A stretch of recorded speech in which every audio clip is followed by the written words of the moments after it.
कार्यकर्ते आणि स्वतः मतदार देखील यामध्ये उपस्थित होते। त्यामुळे रवींद्र फाटक यांचा विजय पक्का आहे आणि प्रचंड मताधिक्याने महायुतीचे उमेदवार रवींद्र फाटक प्रचंड मताधिक्याने विजयी होतील हा विश्वास या ठिकाणी व्यक्त करतो।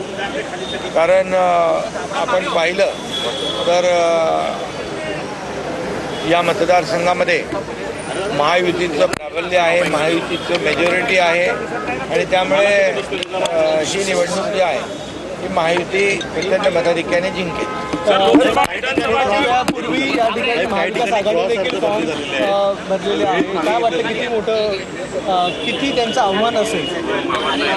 लोकशाहीमध्ये प्रत्येकाला निवडणूक लढवण्याचा अधिकार आहे, त्याप्रमाणे प्रत्येक पक्ष या ठिकाणी आम्ही महायुतीने जशी निवडणूक लढवतोय तसे महाविकास आघाडीचे उमेदवार त्यांनी फॉर्म भरला असेल।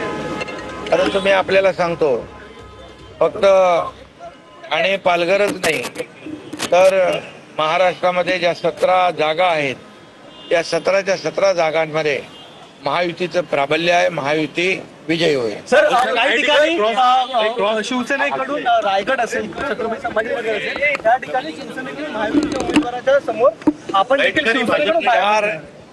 ठिकाणी भाजपने बदलेत, काही ठिकाणी आपण बदलले। 4 तारीख उमेदवारी मागे घेण्याची मुदत आहे अंतिम आणि आम्ही महायुतीचे सर्व पदाधिकारी एकत्र बसून यावर निर्णय घेऊ आणि महायुती मध्ये एकाच्या समोर महायुतीतला दुसरा जो कोणी भरला असेल फॉर्म तर तो माघारी घेईल।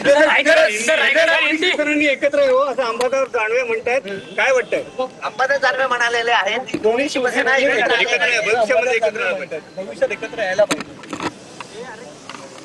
आम्ही बाळासाहेबांचा विचार, हिंदुत्वाचा विचार घेऊन पुढे चाललेलो आहे आणि महाराष्ट्रातल्या सर्वसामान्य माणसाच्या मनातलं सरकार देखील आम्ही स्थापन केलं, एकदा केलं, दोनदा केलं आणि या स्थानिक स्वराज्य संस्थांमध्ये देखील या महाराष्ट्रातल्या जनतेने शिवसेनेला, धनुष्यबाणाला, बाळासाहेब आनंदगे साहेबांच्या विचाराला आणि आमच्या सर्वसामान्य कार्यकर्त्यांच्या मेहनतीला आशीर्वाद दिलेले आहेत।